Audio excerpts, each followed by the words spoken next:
শুভ সন্ধ্যা বন্ধুরা। আজকের সন্ধ্যার বিশেষ খবরগুলি হলো আসামের রাজনৈতিক ভূমিকম্প, সরকারি সিদ্ধান্তের উপর বিরোধীদের কড়া আক্রমণ। বিস্তারিত থাকবে প্রতিবেদনে। 28 জুনে অনুষ্ঠিত হবে শিক্ষকদের যোগ্যতা ও টেট পরীক্ষা। হাফলঙে জারি করা হয়েছে 163 ধারা। দেশ জুড়ে বিতর্কের ঝড়। পাসপোর্ট কি নাগরিকত্বের কোনো প্রমাণ নয়? বড় কথা জানিয়ে দিল নির্বাচন কমিশন। পরকীয়ার অভিযোগে বিবাহিত ব্যক্তি আটক। উত্তেজনা এলাকায়। ভুয়ো চিকিৎসকদের বিরুদ্ধে ফের সরব পুলিশ, গ্রেপ্তার 2।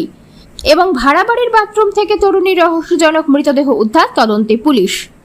তাহলে বিস্তারিত খবরে যাওয়ার আগে অবশ্যই ভিডিওটিতে একটি লাইক দিয়ে চ্যানেলটি সাবস্ক্রাইব করে পাশের বেল আইকনটি বাজিয়ে রাখবেন এবং ফেসবুক পেজে দেখে থাকলে পেজটি ফলো করে ভিডিওটি শেয়ার করবেন যাতে সঠিক তথ্যগুলি সবার কাছে পৌঁছতে পারে। এবার শুনুন আজকের খবরের বিস্তারিত। প্রথম খবর, আসামের রাজনৈতিক ভূমিকম্প, সরকারি সিদ্ধান্তের ওপর বিরোধীদের কড়া আক্রমণ। আজ আসামের রাজনীতিতে বেশ কিছু গুরুত্বপূর্ণ ঘটনা ঘটেছে। মুখ্যমন্ত্রী ও শাসক দলের কার্যকলাপ থেকে শুরু করে বিরোধী দলের কৌশল পর্যন্ত রাজ্যের রাজনীতি আলোচনার একটি অবিরাম বিষয় হয়ে রয়েছে। সরকার এবং অন্যান্য প্রকল্পের ওপর মনোযোগ। মুখ্যমন্ত্রীর নেতৃত্বাধীন সরকার রাজ্যে বিনিয়োগ, পরিকাঠামো এবং আন্তর্জাতিক সহযোগিতা সম্পর্কিত বিষয়গুলির ওপর জোর দিয়েছে। জাপানের সাথে প্রস্তাবিত সহযোগিতা এবং বিনিময়ের আলোচনাও রাজনৈতিক মহলে আলোচনার বিষয় হয়ে উঠেছে। বিধানসভা নির্বাচনের পর নতুন রাজনৈতিক কৌশল। 2026 সালে বিধানসভা নির্বাচনে এনডিএ স্পষ্ট সংখ্যাগরিষ্ঠতা অর্জন করে পুনরায় সরকার গঠন করেছে। এর পরিপ্রেক্ষিতে সরকার এবং বিরোধী উভয় দলই তাদের আসন্ন রাজনৈতিক কৌশলের জন্য সক্রিয়ভাবে প্রস্তুতি নিচ্ছে বলে মনে করা হচ্ছে। কংগ্রেসের তৎপরতা বৃদ্ধি। বিরোধী দল কংগ্রেস রাজ্যে তাদের সংগঠনকে শক্তিশালী করার এবং বিভিন্ন ইস্যুতে সরকারকে কোণঠাসা করার চেষ্টা করছে।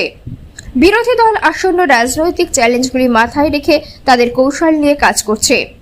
সীমান্ত ও আঞ্চলিক বিষয় নিয়ে আলোচনা।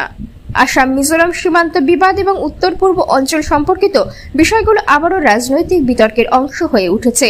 এই বিষয়গুলি নিয়ে রাজ্য সরকার এবং বিভিন্ন সংগঠনের পক্ষ থেকেও প্রতিক্রিয়া উঠে আসছে। অপরদিকে 28 জুন অসম বিশেষ শিক্ষক যোগ্যতা পরীক্ষা। হাফলঙে জারি 163 ধারা। আগামী 28 জুন অনুষ্ঠিত অসম বিশেষ শিক্ষক যোগ্যতা পরীক্ষা 2026-এর কেন্দ্র করে জেলার শান্তি ও আইন শৃঙ্খলা পরিস্থিতি বজায় রাখতে ডিমা হাসাও জেলা প্রশাসন ভারতীয় নাগরিক সুরক্ষা সংহিতা 2023-এর 163 ধারা জারি করেছে। ডিস্ট্রিক্ট ম্যাজিস্ট্রেট ও জেলা শাসক গায়ত্রী দেবী দাস হাইলিং এক নির্দেশিকা জারি করে জানান, পরীক্ষার সুষ্ঠু, শান্তিপূর্ণ, অবাধ পরিচালনা নিশ্চিত করার স্বার্থে এই পদক্ষেপ গ্রহণ করা হয়েছে। নির্দেশ অনুযায়ী 28 জুন পরীক্ষার পিএমসি সরকারি বালিকা উচ্চ মাধ্যমিক বিদ্যালয় হাফলঙে অবস্থিত পরীক্ষা কেন্দ্রের 100 মিটারের মধ্যে এবং তার আশপাশ এলাকায় পরীক্ষার্থী ও পরীক্ষা পরিচালনা এবং তত্ত্বাবধানের কাজে নিয়োজিত আধিকারিক ও কর্মচারী ছাড়াও অন্য কোনো ব্যক্তির প্রবেশ সম্পূর্ণভাবে নিষিদ্ধ থাকবে।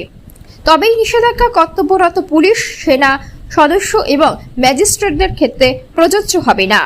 জেলা শাসকের নির্দেশিকায় জানানো হয়েছে, পরিস্থিতির জরুরি প্রয়োজন বিবেচনায় একতরফাভাবে এই আদেশ জারি করা হয়েছে। তবে আদেশে ক্ষতিগ্রস্ত যে কোনো ব্যক্তি সংশোধন, মওকুফ, পরিবর্তন বা রদের জন্য উপযুক্ত কর্তৃপক্ষের কাছে আবেদন করতে পারবেন। উল্লেখ্য, এই আদেশ 28 জুন 2026 সকাল 7টা থেকে কার্যকর হবে এবং সম্পূর্ণ পরীক্ষা প্রক্রিয়া শেষ না হওয়া পর্যন্ত বলবৎ থাকবে। অপরদিকে পাসপোর্ট কি নাগরিকত্বের কোনো প্রমাণ নয়? দেশ জুড়ে বিতর্কের ঝড়। বড় কথা জানিয়ে দিল নির্বাচন কমিশন। ভারতীয়দের কাছে পাসপোর্ট কি শুধুই ঘুরতে যাওয়া চাবিকাঠি, ভ্রমণনথি, নাকি এদেশের নাগরিকত্বের প্রমাণ? গত কয়েকদিন ধরে দেশ জুড়ে চলা এই তীব্র বিতর্কের মধ্যেই ভোটার তালিকায় নাম নথিভুক্তকরণ নিয়ে সাধারণ ভোটারদের আশ্বস্ত করল ভারতের নির্বাচন কমিশন, ইসিএল। কমিশন স্পষ্ট জানিয়েছেন, ভোটারদের বিভ্রান্ত বা আতঙ্কিত হওয়ার কোনো কারণ নেই। ভোটার তালিকায় নাম তোলা, সংশোধন বা বজায় রাখার জন্য যে 12টি বৈধ নির্দেশক নথি ব্যবহার করা হয় তার মধ্যে ভারতীয় পাসপোর্ট অন্যতম এবং এটি আগের মতোই সম্পূর্ণ বৈধ ও গ্রহণযোগ্য দলিল হিসাবে গণ্য হতে থাকবে। দেশ জুড়ে ভোটার তালিকা সংশোধনের বিশেষ ও নিবিড় প্রক্রিয়া চলছে।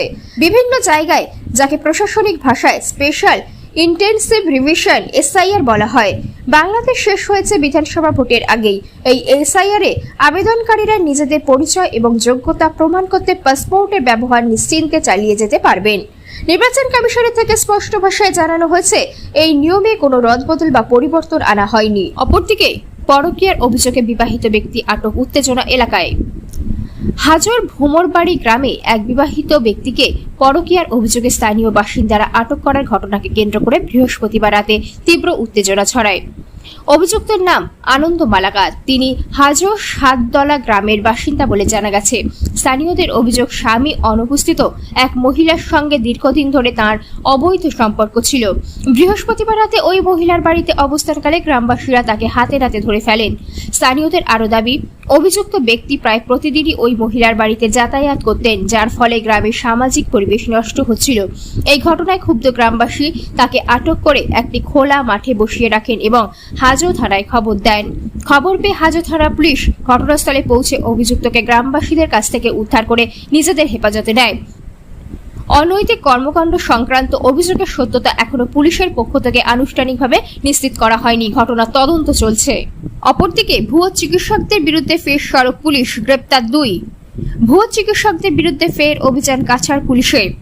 বৃহস্পতিবার রাতে এক বিশেষ অভিযানে 2 অভিযুক্তকে গ্রেপ্তার করা হয়েছে। পুলিশ সূত্রে জানা গেছে, গ্রেপ্তার হওয়া প্রথম অভিযুক্ত হলেন বিশ্বজিৎ সিংহ, 53 বছর বয়স।